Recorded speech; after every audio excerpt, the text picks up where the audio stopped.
London کے noting ہل carnival میں ہزاروں افراد نے شرکت کی۔ یہ تقریب دنیا کی سب سے بڑی اسٹریٹ پارٹیوں میں سے ایک ہے۔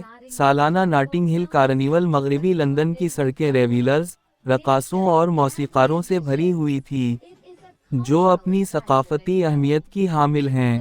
کارنیوال کا یہ 57واں ایڈیشن تھا جو اس شہر کے تنوع کا جشن مناتا ہے اور تارکین وطن کی نسلوں اور ان کی اولاد کی یاد تازہ کرتا ہے جنہوں نے برطانوی معاشرے میں اپنا حصہ ڈالا تھا۔ آج کی اس تقریب کا تیسرا اور آخری دن ہے۔ یہ تہوار چمکدار ملبوسات میں لوگوں اور میوزک بینڈز سے گھرا ہوا تھا۔ کارنیوال کی جڑیں کیریبین سے آنے والے لاکھوں تارکین وطن سے ملتی ہیں، جو دوسری جنگ عظیم کے بعد اس ملک کی تعمیر نو میں مدد کے لیے برطانیہ آئے تھے۔ اس تہوار کو ان کی آمد پر نسلی کشیدگی اور سیاہ فام لوگوں کے ساتھ غیر منصفانہ سلوک کے ساتھ نما کیا جاتا ہے۔ یہ ہے ریڈیو جیوے پاکستان ڈیجیٹل۔